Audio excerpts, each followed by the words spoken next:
A'udzu billahi minasyaitonir rajim. Bismillahirrahmanirrahim.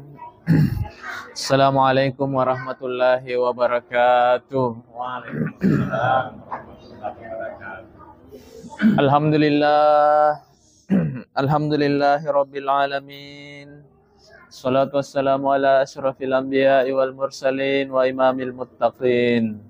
Asyhadu an la ilaha illallah wa asyhadu anna Muhammadan abduhu wa rasuluhu la nabiyya ba'da. Qala Allah ta'ala fil kitabil karim, a'udzu billahi minasyaitonir rajim.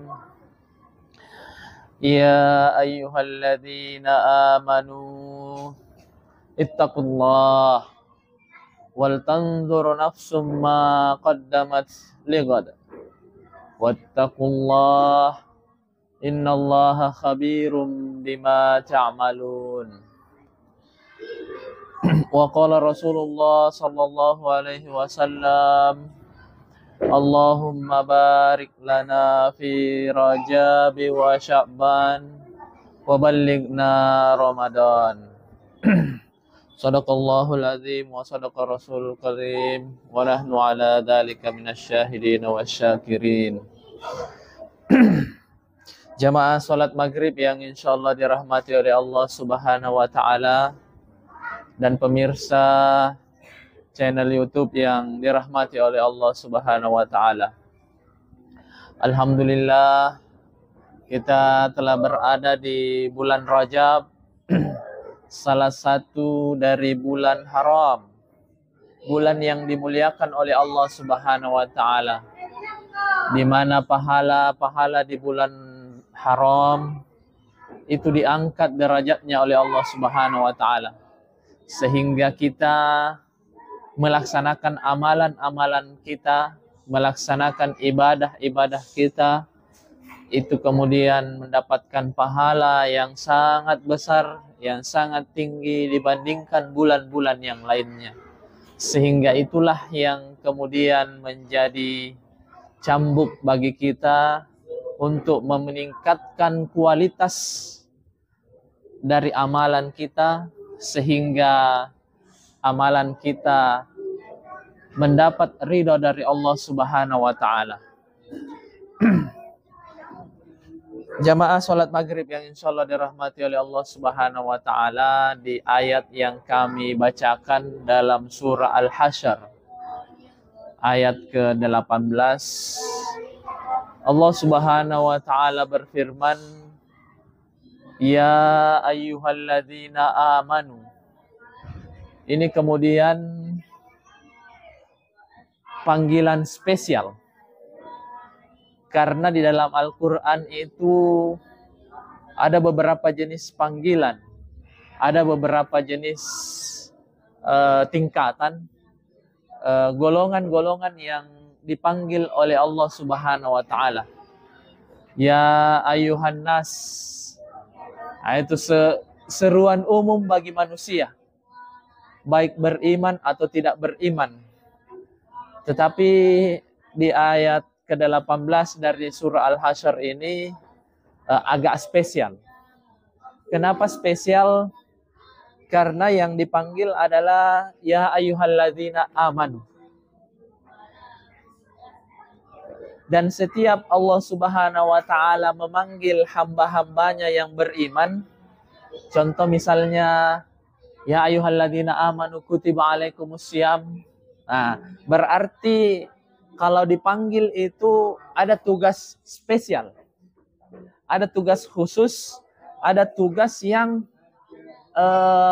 kemungkinan besar akan berat dipikul oleh orang yang tidak masuk golongannya. Contoh misalnya ya ayyuhalladzina amanu aqimis shalah. Nah, dan dijelaskan di ayat yang lain inna sholata, bahwa sholat itu lakabiratun, berat. Nah, jadi berarti panggilan-panggilan terhadap ya ayyuhalladzina amanu itu berarti spesial. Maka dilanjutkan ittaqillah, ya. Bertakwalah kepada Allah Subhanahu wa taala. Jadi sudahlah yang dipanggil adalah orang-orang yang spesial. Panggilannya adalah yang pertama, karena di ayat ini ada beberapa jenis panggilan, ya beberapa jenis, bukan panggilan, beberapa jenis tingkatan atau beberapa jenis ajakan. Yang pertama, ittaqillah. Ya, bertakwalah kepada Allah Subhanahu wa taala. Ini ajakan seruan yang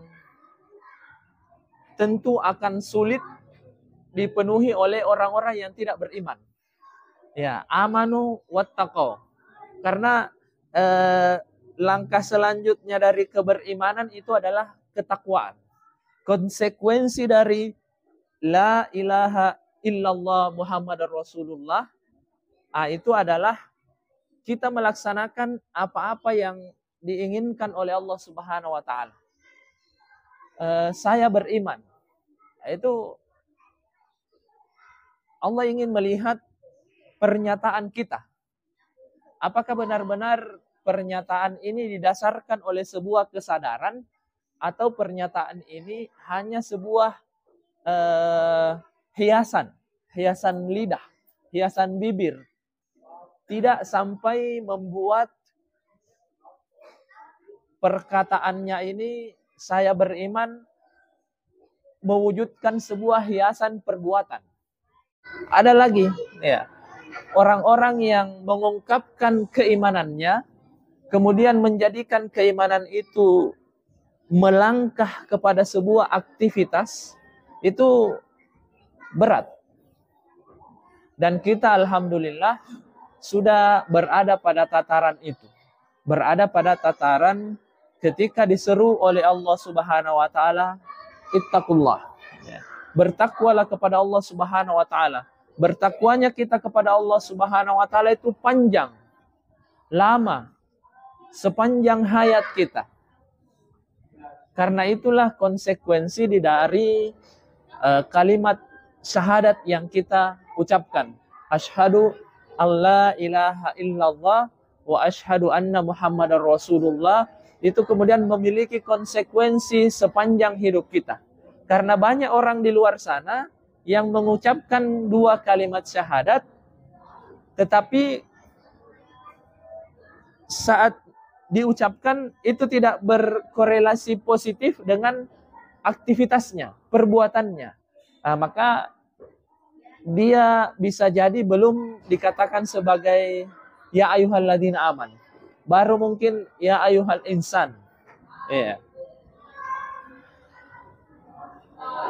Jamaah sholat maghrib yang insya Allah dirahmati oleh Allah Subhanahu wa taala. Selanjutnya kita kemudian diajak oleh Allah Subhanahu wa taala, poin kedua ajakannya setelah yang beriman diajak bertakwa, wal tanzuru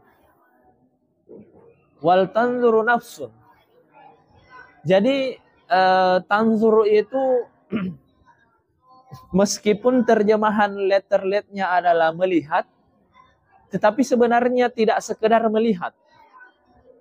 Memperhatikan, mengevaluasi, mengadakan perenungan yang mendalam. Wal tanzuru nafsu. Kita itu mengevaluasi, melihat, memperhatikan diri kita. Jadi tahapannya sangat jelas. Yang dipanggil oleh orang yang beriman, kemudian orang beriman ini diajak untuk bertakwa kepada Allah Subhanahu wa taala. Langkah ketiganya adalah, step ketiganya adalah wal tanzuru nafsun. Diri kita ini perlu untuk diperhatikan. Karena terkadang kalau kita sudah bertakwa kepada Allah Subhanahu wa taala, terkadang ada sifat sombong itu keluar. Kalau kita sudah jalan ke masjid, sudah merasa dia yang paling soleh, dia yang paling bertakwa, dia yang paling taat kepada Allah Subhanahu wa taala. Nah, itu agar hal tersebut, hal-hal yang menyebabkan amalan kita nantinya tidak bersih, tidak murni, ada gangguan-gangguan setan di dalamnya, maka kita diminta untuk memperhatikan, mengevaluasi, jangan-jangan aktivitas saya ini ada yang tidak benar, ada yang salah, ada yang offside mungkin di dalam aktivitasnya. Maka ya wal tanzur nafsum ma qaddamat. Ma qaddamat itu apa-apa yang telah lalu. Bisa sejam yang lalu, bisa sehari yang lalu, sepekan yang lalu, setahun yang lalu, atau lebih jauh lagi kehidupan sebelum kehidupan kita ini. Itu kita diminta untuk selalu memperhatikan. Itulah kekuatan dari akidah Islam. Akidah Islam itu kekuatannya adalah mengaitkan antara kehidupan saat ini, saat kita hidup ini, dengan kehidupan sebelum kehidupan di muka bumi ini. Bahwa sebelum muka bumi ini ada proses penciptaan oleh Allah Subhanahu wa taala. Ada Allah Subhanahu wa taala yang menciptakan manusia. Dan itu punya kaitan dengan kehidupan kita di muka bumi ini. Ma qaddamat li God.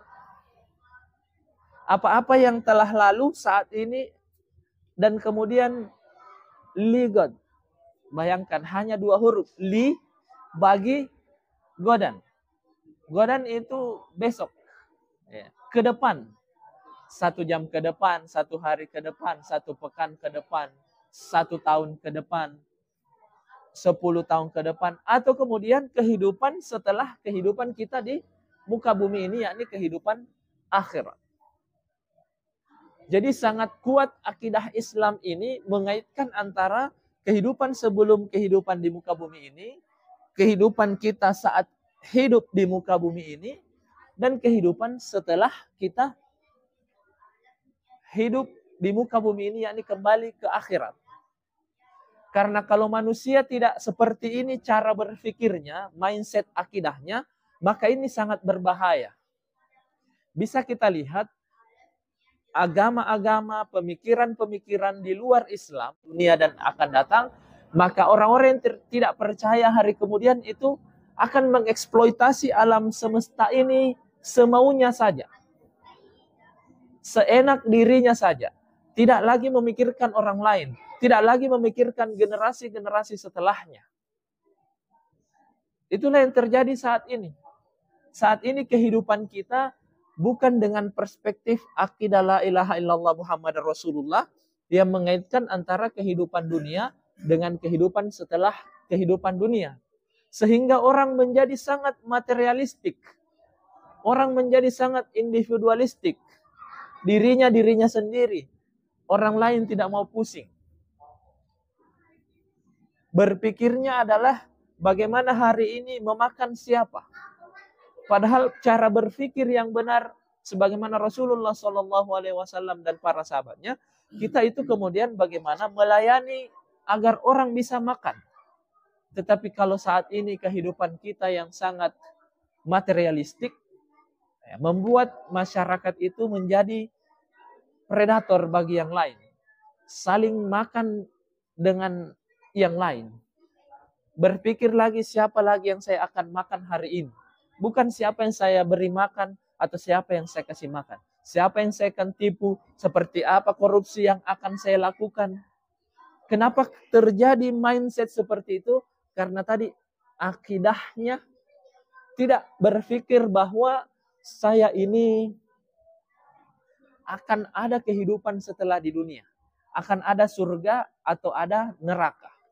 Makanya Allah Subhanahu wa taala itu sangat kuat di dalam surah Al-Hasyr ini untuk mengingatkan kita, menekankan, bahkan di alladzina amanu ittaqillah, baru kemudian wal tanzur nafsu.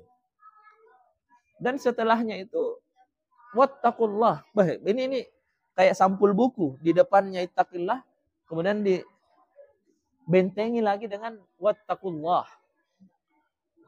Innallaha khabirum bima ta'malun. Sungguhnya Allah itu maha mengetahui apa yang kita lakukan. Ini saya melihat sampai 5 kali loncatan benteng yang diberikan oleh Allah Subhanahu wa taala.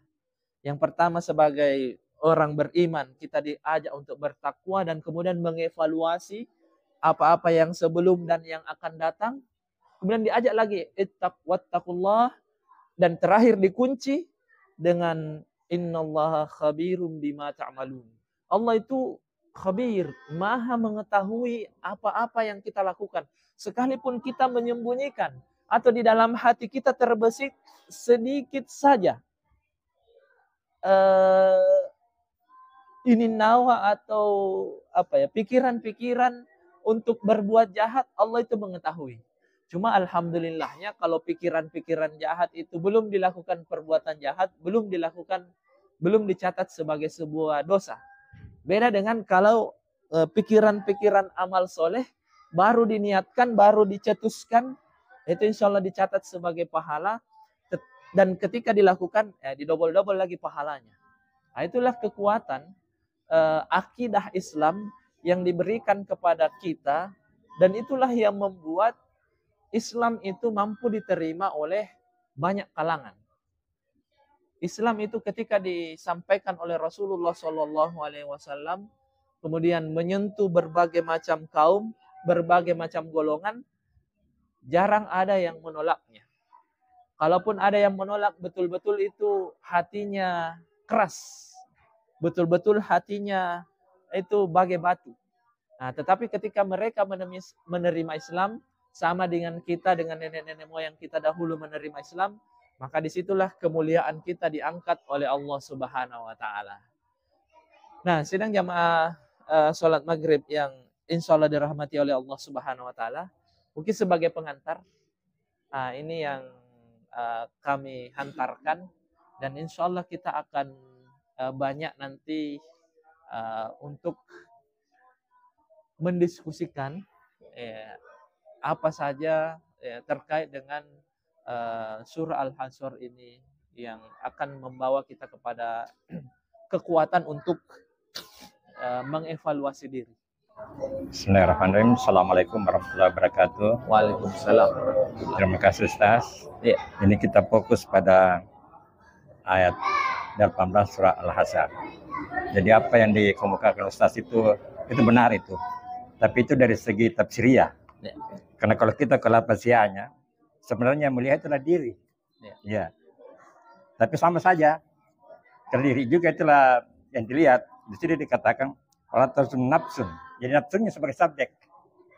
Nafsu hendaklah diri itu melihat apa yang dia telah lakukan. Memang di situ betul itu.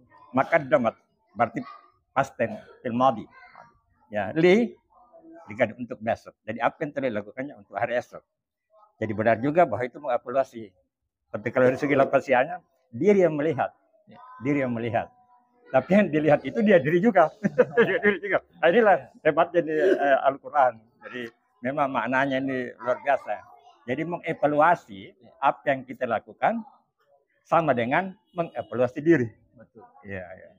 Untuk melakukan untuk kepentingan hari esok. Jadi apa-apa yang telah kita lakukan untuk hari esok. Berarti di situ evaluasi bagaimana kita menilai yang lalu untuk memperbaiki yang akan datang. Ya. Memperbaiki perbuatan untuk selalu ke depan. Jadi selalu hari esok. Dan akhirat itu kan hari esok itu sebenarnya. Betul. We are on the way to the hereafter. Nah, hanya dalam bahasa Makassar selalu dia bilang dari boko. Ya. Sebenarnya hari depan. Tapi dari boko artinya di belakangnya hari ini. Gitu ya.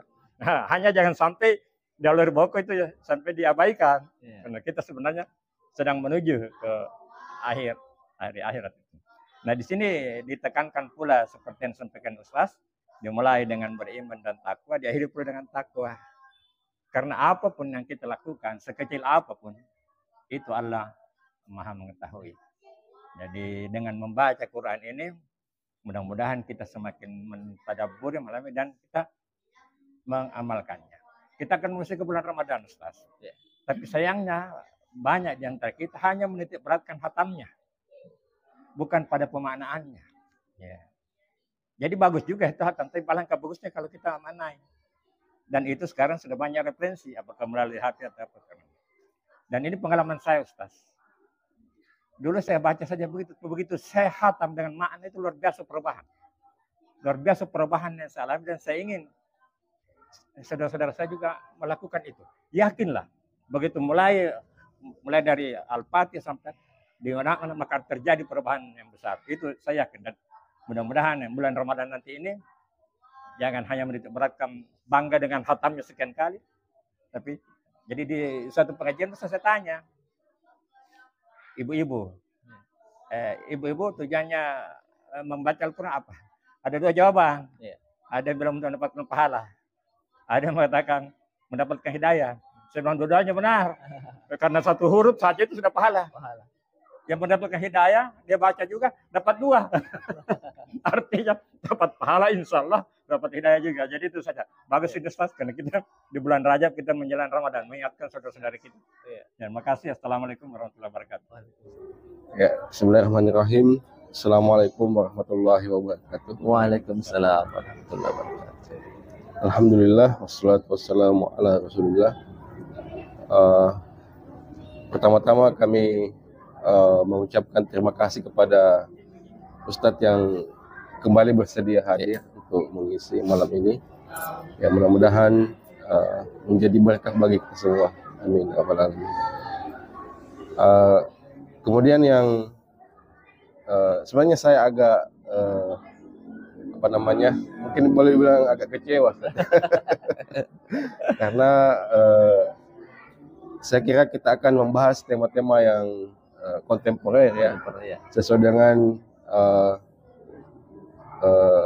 buletin Kaffa ya. Karena mungkin tidak apa-apa saya informasikan saja bahwa ada satu buletin itu Pak, dan juga mungkin pemirsa di rumah, namanya itu buletin Kaffa. Nah, di situ biasa dibahas hal-hal yang up to date. Jadi ini kelebihannya dibanding buletin lain. Kalau buletin lain kan dia hanya bahas hal-hal yang terkait dengan Islam yang umum. Ya. Tapi kalau buletin Kaffa ini menarik karena isu sosial, isu politik, isu keberagaman itu dibahas juga. Jadi sebenarnya salah satu juga di forum kita ini Ustaz itu juga masalah sosial keagamaan juga dibahas. Karena biasa kita banyak melupakan itu. Biasa kita hanya fokus ke hal-hal yang bersifat pribadi, kita melupakan sosial. Nah, kemudian tapi sebenarnya masih update juga sebenarnya ini karena ini kan terkait tahun baru Ustaz ya. Betul, jadi betul. Momennya. Mengevaluasi diri, ada juga mengatakan mengevaluasi akhir tahun. Nah, cuman yang sedikit saya mau tanyakan itu ada terkadang perbedaan pendapat itu. Ada mengatakan bahwa tidak boleh kita merayakan tahun baru. Haram, sama dengan merayakan tahun agama lain gitu. Sementara ada saudara-saudara kita yang zikir, ada yang itu kan termasuk mengevaluasi juga kan. Kalau yang mengatakan tidak boleh itu, dia mengatakan evaluasi itu tiap hari. Jangan menunggu tiap bulan, tiap tahun kan. Jadi katanya evaluasi itu harus tiap hari. Malah jangan tiap hari, tiap saat harusnya. Jangan kita menunggu nanti katanya tahun baru kita mau evaluasi. Ya, meskipun juga ada yang ulama juga Ustadz juga mengatakan bahwa ya memang harus semuanya ada, harus evaluasi harian, evaluasi bulanan, evaluasi tahunan. Jadi ini yang kalau saya mau tanyakan apakah yang mana yang betul itu? Karena keras juga mereka bahwa ini yang Ustadz yang mengatakan tidak boleh itu keras juga. Karena mereka mengatakan bahwa tidak boleh ada kegiatan pada malam tahun baru. Karena kalau Anda berkumpul-kumpul itu sama dengan Anda merayakan. Meskipun Anda tidak bakar kembang api, meskipun Anda tidak tunggu sampai jam 12. Katanya kalau Anda sudah berkumpul, itu sudah merayakan. Dan mereka tidak boleh. Dan kalau saya juga kasih sedikit pandangan sosial, memang ini sulit, dilarang. Kenapa saya bilang sulit dilarang? Karena ini kita kalender negara kita itu berpatokan ke kalender Masehi. Kantor-kantor, instansi-instansi itu biasanya dia mengadakan ini evaluasi tahunan. Dan evaluasi tahunan itu kan di akhir tahun. Sementara tahun yang dipakai adalah tahun Masehi. Jadi mungkin salah satunya kalau mau dihilangkan di tahun baru ya kita harus ke tahun Hijriah kan. Kalau itu. Jadi mungkin ada tanggapan dari Ustaz nanti. Kemudian yang kedua Ustaz, yang saya mau tanyakan itu adalah tadi yang syahadat yang hanya dilafazkan tapi tidak dihayati dan tidak dilaksanakan. Ini juga ada yang mengatakan misalnya begini, ada hadis misalnya barang siapa yang membaca ini 100 kali dibangunkan istana di surga. Barang siapa yang membaca ini sekian kali sama dengan pahalanya membebaskan budak. Banyak zikir-zikir seperti itu. Ada juga di sini juga terbagi dua pendapat. Ada yang mengatakan seperti tadi yang Ustaz katakan dan Pak Samsul katakan bahwa ini tidak bisa kalau ini tidak berlaku kalau hanya di bibir saja. Ya. Jadi misalnya mengucapkan subhanallah, subhanallah, tapi tidak masuk di hati, tidak dilaksanakan. Astagfirullah sampai 100 kali. Bahkan sampai 1000 kali pun diucapkan, kalau tidak meresap di hati, tidak ada konsekuensi ke depan juga tidak akan berpahala juga. Ada yang mengatakan begitu. Tapi ada juga pihak yang mengatakan bahwa itu tidak ada kaitannya. Sama dengan Al-Qur'an juga tidak ada kaitannya, mau Anda tahu artinya, mau Anda ini hadis juga ini tentang membaca itu. Jadi misalnya membaca subhanallah walhamdulillah itu kan ada anunya. Saya enggak terlalu ingat hadisnya, ada bilang sama pahalanya dengan membebaskan budak. Meskipun Anda tidak hayati, Anda tidak yang penting Anda baca, sudah. Pahalanya sudah membebaskan budak. Ya, itu yang saya mau tanyakan. Di antara dua pendapat ini apakah mungkin ada pendapat penengah atau bagaimana, Ustaz? Bismillahirrahmanirrahim. Assalamualaikum warahmatullahi wabarakatuh. Waalaikumsalam warahmatullahi. Terima kasih atas kesempatan yang diberikan. Bagus sekali ini karena kita ada sedikit menyinggung tentang takwa ya tadi.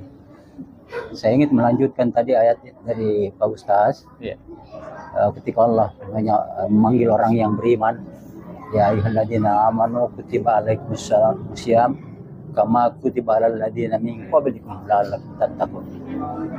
Jadi sudah dikatakan tadi bahwa ketika Allah memanggil orang beriman berarti ada tugas khusus yang diberikannya, yaitu berpuasa. Dan ternyata harapannya itu adalah agar kita bertakwa. Ya, jadi ujungnya. Jadi sepertinya ada kesan bahwa tidak ada takwa tanpa iman. Ada kesannya ya, karena itu satu proses begitu ya. Nah, tapi kalau ada pendapat juga yang lain, silakan aja ya. itu saya tangkap. Kemudian yang mana ini yang keluar masuk? Apakah iman yang keluar masuk ini kadang-kala beriman, kadang tidak, ataupun takwanya yang keluar masuk? Ya, nanti Ustaz bisa menjelaskan. Ya. Karena ini takwa merupakan produk dari perlakuan iman itu. Ya. Iman anunya nanti. Karena iman ini memang takwa ini satu sasaran, goal yang kita harus capai dengan modal iman itu tadi. Ya. Dan sangat berkaitan tadi itu introspeksi ya. Ya. Melihat apa-apa yang telah kita lakukan, kemudian bagaimana kita menyikapinya, bagaimana hubungan kita dengan Allah Subhanahu wa taala. Apakah berjalan dengan baik sesuai sunnah yang dilakukan oleh Nabi kita? Ya, memang perlu evaluasi, ya, perlu evaluasi. Karena evaluasi ini dianggap penting karena sebagai manusia yang tidak luput dari gangguan-gangguan setan ya. Kita setiap saat serangannya luar biasa. Kalau tidak bisa dari depan, dari belakang diambak kita kan, kiri kanan. Tapi Pandur bilang sama saya, kalau dari atas tidak mampu dia setan itu, karena kontak hamba itu dengan Allah Subhanahu wa taala. Ya. Jadi menurut saya bagus sebenarnya kalau para penceramah itu ya memang menyampaikan sedikit kontemporer seperti istilahnya tadi ya. Misalnya saja soal marah. Ya bagus memang itu diberikan contoh-contoh apa akibatnya kalau orang marah. Ya karena sahabat-sahabat Nabi itu ketika bertanya kepada Nabi kita, Selalu jawabannya 3 kali itu, jangan marah, jangan marah, jangan marah. Begitu pentingnya itu tidak marah. Ya. Nah, jadi kalau ada ceramah yang menyentuh kebutuhan sehari-hari dengan contoh-contoh, seperti halnya yang dialami oleh Prof. Husni Tandra ya, ketika dia pulang dari Jepang, sehingga di Singapura, dan di Singapura menginap semalam. Nah, begitu dia keluar, ditanya oleh resepsionis, apakah Anda ambil barang di mana? Dia bilang, di minibar. Langsung tersinggung. Itu saya ambil barang, padahal tidak begitu maunya. Nah, jadi karena dia emosional, cepat dia proses itu belnya, dia punya kwitansi, sini, langsung pergi. Ketika tiba di rumahnya di Sulawesi Selatan, dia lupa jasnya, rupanya di hotel. Nah ini akibat dari marah. Ya. Dan dia sadari betul bahwa marah itu tidak bagus. Ya, baru dia sadar, oh tidak bagus itu marah. Nah, kemudian balasan dari itu, suatu ketika dia ceritakan lagi, ketika dia berangkat dari Indonesia ke Jepang, ya kan, dalam perjalanan di pesawat, dia duduk di belakang, ini sedikit cerita ya. Nah, suatu waktu dia membuang air kecil, dan dia lihat orang jalan ke depan untuk di toiletnya. Ya. Begitu pulang itu penumpang satu, dia juga mau ke sana, dan dicegat oleh stewardess. Nggak boleh, kau punya toilet di belakang. Nah, waktu itu dia mau marah sebenarnya, tapi karena dia sudah tahu akibat dari kemarahan itu tidak bagus, dia diam aja. Terpaksa dia ke belakang sana. Nah, lalu apa yang terjadi dalam perjalanan ke Jepang itu? Ada orang sakit, orang tua sakit tiba-tiba. Nah, ada call dari pilot bahwa adakah di antara Anda ini dokter? Dan dia angkat tangannya, ayo dokter. Nah, dia pergi mendekati, dan dia tidak dikasih obat, hanya dia diterapi secara fisiologis, suruh tenang, tarik nafas dan segala macam kan. Akhirnya baik.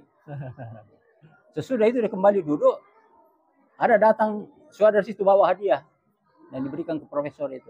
Ini ada hadiah dari pilot karena bapak sudah menyelamatkan atau membantu salah seorang ini. Kalau tidak perlu, dia bilang ini hadiah. Nah disitulah kesabaran itu membuahkan hasil. Maksud saya, mungkin para pencerama-pencerama ini perlu inspirasi seperti itu, yang kontemporer saja, tentu dibarengi nanti dengan ayat-ayat, ya, sehingga bisa lebih. Itu mungkin sekedar inspirasi-inspirasi yang barangkali bisa dikembangkan nanti. Mudah-mudahan ada manfaatnya. Assalamualaikum warahmatullahi wabarakatuh. Waalaikumsalam warahmatullahi wabarakatuh. Tadi Pak Ustadz menyinggung mengenai orang yang beriman, bertakwa. Kan begini, setiap seperti Islam ada rukunnya, ada 5. Iman juga ada rukunnya. Kenapa mesti dibedakan, Pak? Orang beriman, ada orang Islam sudah melaksanakan kewajibannya. Kenapa masih dibilang belum beriman? Ini padahal ada rukun iman, ada rukun Islam. Ya. Itu saja. Kemudian mengenai hubungan yang dalam hati kita zikir dan doa masih dianggap dibilang mungkin tidak hilas itu. Sebenarnya itu tidak ada manusia yang bisa menilai, Pak. Kalau dalam hati itu hubungan kita dengan Tuhan. Tak usah lagi dibilang itu jadi kana apa. Mau pergi di masjid, rajin, mau jadi bilang apa. Bukan ria itu, bukan. Itu masalah ibadah, itu hubungan kita dengan Tuhan. Tak usah ada penilaian lain. Bila mau dikata dia apa. Mungkin itu sebentar dari kami. Terima kasih. Assalamualaikum warahmatullahi wabarakatuh. Assalamualaikum warahmatullahi wabarakatuh. Waalaikumsalam warahmatullahi wabarakatuh. Terima kasih atas kesempatannya. Tadi ayat ditekankan kepada ya ayyuhallazina amanu, orang beriman. Karena ini mendekati bulan puasa, saya lanjutkan saja. Ya ayyuhallazina amanu kutiba alaikumusiyam kama kutiba alal ladzina min qablikum la'allakum tattaqun. Wahai orang-orang yang beriman, diwajibkan kamu berpuasa sebagaimana puasanya sebelum kamu. yang saya tanyakan mungkin ada tersirat di situ kenapa puasanya orang-orang sebelum kita, sebelum ini kita mengikuti begitu. Apa ada perbedaan di situ atau bagaimana? Sehingga ditekankan bahwa puasanya orang-orang sebelum kamu. Iya. Saya rasa itu saya minta penjelasan. Assalamualaikum. Ya, saya mungkin jawab dari yang menjelang bulan Ramadan dulu. Ya, biar lebih kontemporer mendekati kita ke depannya. Ya. Kama kutiba alal ladzina min qablikum, itulah memang keunggulan dari akidah Islam, syariah Islam. Dia itu punya relasi syariat-syariat Islam yang ada sekarang dengan orang-orang sebelumnya, dengan nabi-nabi sebelumnya. Bahkan dalam, kalau guru saya di penjelasan tafsir Ibnu Katsir itu menjelaskan bahwa ada syariat-syariat itu di surga dibawa ke dunia. Contoh menikah. Itu syariat yang sudah ada di surga. Ya kan, bagaimana Nabiullah Adam dinikahkan dengan Siti Hawa.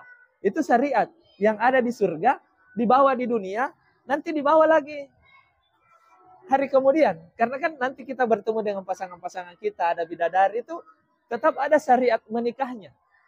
Jadi tidak bisa itu kemudian ajaran Islam hanya sampai di dunia. Tidak. Harus dia asalnya dan kembali. Dan nabi-nabi sebelumnya. Dalam nabi-nabi sebelumnya itu juga berpuasa. Cuma mungkin macam-macam. Ada yang puasanya 24 jam. Ya, ada yang ya sebagaimana kita sekarang. Yang jelas, salah satu syariah, yakni syariah puasa, itu juga ada di dalam nabi-nabi sebelum Islam. Bahkan Nabi Adam dan turunannya sampai Nabi Muhammad itu ada syariat puasanya. Bahkan ada yang bilang syariat sembahyangnya, cuma mungkin beda ininya, ya beda metode pelaksanaannya. Contoh misalnya syariat Nabi Musa terkait dengan taubat. Kan dijelaskan di dalam Al-Quran, faktulu anfusakum. Syariatnya Nabi Musa kalau tentang taubat itu harus dibunuh diri kita. Tapi untunglah Islam itu ada nasikh mansukhnya. Ya, ada dihapuskan syariatnya dan distempel bahwa ini menjadi syariat Islam. Hukum syarak di dalam Islam. Dan kalau kita melaksanakannya itu kemudian mendapatkan pahala. Sebagaimana tadi iman itu, ya di dalam saya berpindah mungkin ke sini. Al-imanu yazidu wa yanqus. Nah, itu biasa kita dengarkan. Menarik juga diskursus terkait dengan keimanan yang keluar masuk ini. Saya lebih melihat dari sisi penterjemahan sebenarnya. Karena kalau dilihat dari teks Arabnya, al-imanu yazidu wa yanqus, yazidu bitaqwallah wa yanqusu bimaksiatillah. Terjemahannya itu yazidu itu bertambah. Jadi saya lebih senang dengan terjemahan bahwa keimanan itu bertambah dan berkurang, bukan keluar masuk. Karena keluar masuk itu ya berarti kufur dengan tidak kufur, kafir, ya begitu. Jadi al-imanu itu, keimanan itu bertambah dan berkurang, tetapi tidak keluar masuk. Itu yazidu bitaqwallah, bertambah keimanan kita dengan dekatnya kita kepada Allah Subhanahu wa taala, takwanya kita kepada Allah Subhanahu wa taala. Jadi di situ relasi antara keimanan dan ketakwaan. Orang-orang yang keimanannya kemudian dijaga senantiasa, tentu pasti bertakwa. Dengan apa? Yazidu bita'atillah. Dengan ketaatannya kepada Allah Subhanahu wa taala. Dia beriman kepada Allah bahwa Allah lah yang merupakan Tuhan. Saya harus kemudian taat. keimanannya, ketaatannya senantiasa bertakwa, maka bertambahlah keimanannya. Wa yanqusu bimaksiatillah.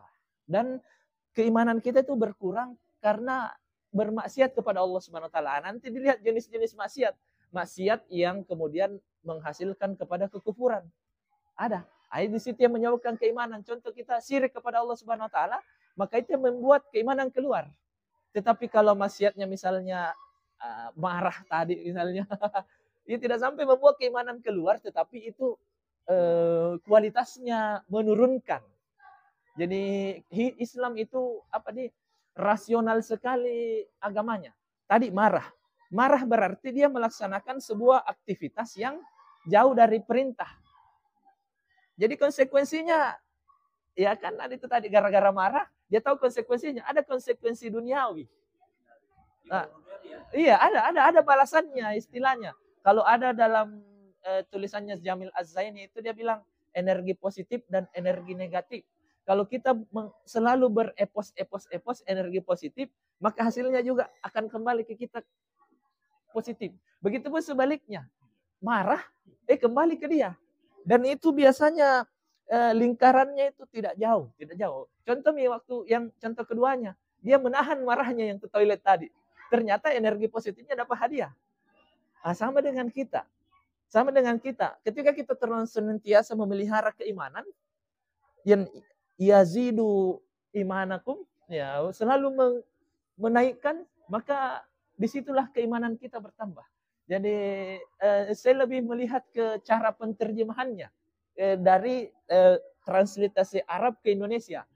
Transliterasinya mungkin ini yang dia pakai keluar masuk berkonsekuensi, kufur tidak kufur ini. Padahal hanya bertambah dan berkurangnya. Bertambahnya keimanan kita karena ketakwaan kita, kemudian berkurangnya keimanan kita karena maksiat. Makanya tidak bisa bermaksiat. Harus senantiasa bertakwa kepada Allah Subhanahu wa taala. Bertambah terus dan di setiap bertambahnya umur harus senantiasa itu. Bilang saya Ustaz, maksiat dulu ini supaya turun baru bisa bertambah lagi. Ada biasa begitu tuh. Ya namanya juga manusia kayak mobil balap. Mobil balap itu kalau kotor dicuci lagi. Ya tidak bisa begitu. Jangan sampai saat dikotor-kotori di situ finish. Di situ celaka. Tidak bisa kita berpikir begitu. Nanti saya masih panjang perjalananku, baru umur 40, umur 50 misalnya. Masih muda. Iya. Tiba-tiba di situ selesai dia. Masya Allah. Itulah kekuatannya akidah Islam mendorong kita untuk senantiasa taat.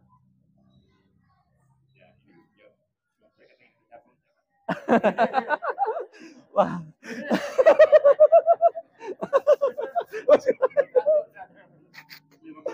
Ya.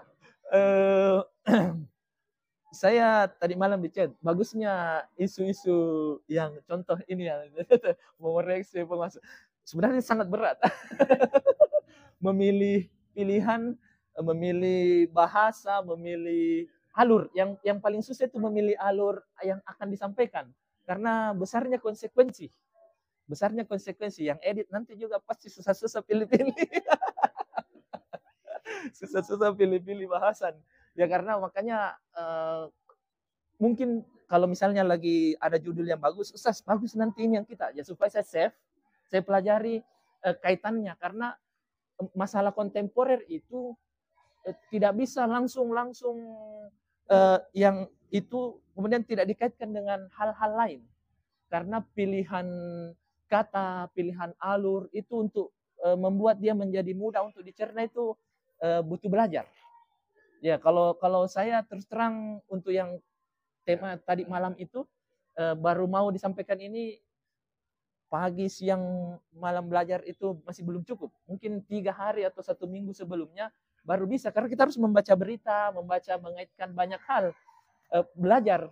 Ya karena kentara itu pemateri yang belajar dengan tidak belajar.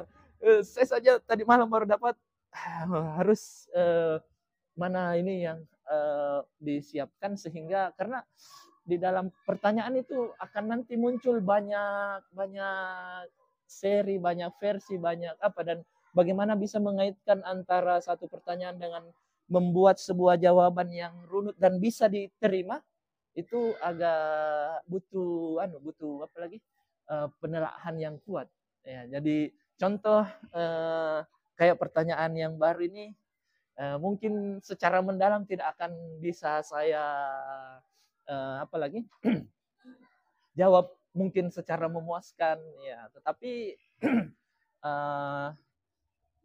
saya ingin membawa kita berpikirnya ke sebelum menjawab ke situ ya, sebelum menjawab ke situ dari sisi ketika aktivitas amal kita ya, aktivitas amal seorang anak manusia, bagaimana kaitannya amal itu agar amal itu memiliki nilai. Nah, contoh membaca subhanallah, membaca ayat Al-Quran itu secara aktivitas toh ya, itu sudah mendapatkan pahala. Jadi tanpa ada pun misalnya bahasanya turun ke hati, itu tetap secara pahala dapat. Kalau mungkin saya lebih pilih bahasa tadi, pahala dan hidayah. Ya, itu akan berbeda orang yang astagfirullah dengan bibir, yang kemudian dengan astagfirullah dengan hati. Mungkin dengan bibir semua dapat pahala.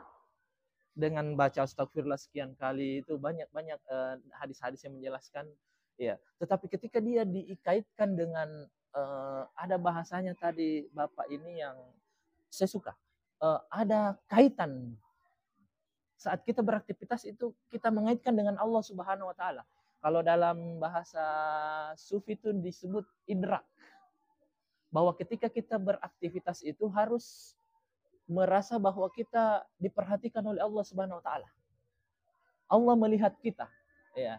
Ittaqillah ka'annaka, itu kan tarahu. Fa in lam takun tarahu fa innahu yaraka.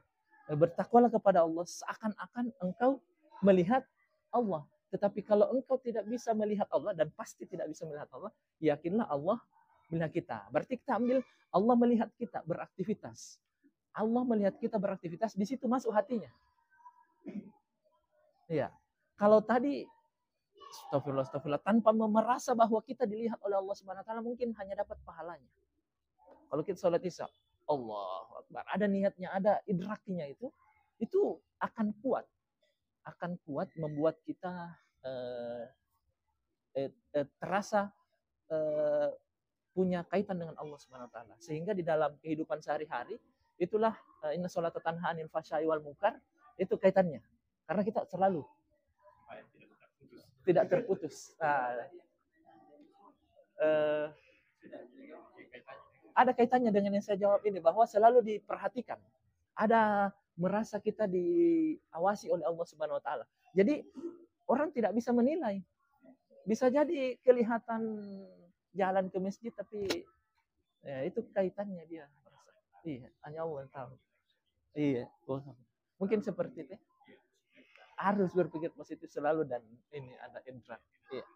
Saya tutup dengan doa kafaratul astagfirullah subhanakallahumma rabbana bihamdik nasyhadu an la ilaha illa anta nastaghfiruka wa natubu ilaik. Billahi taufiq hidayah. Assalamualaikum warahmatullahi wabarakatuh.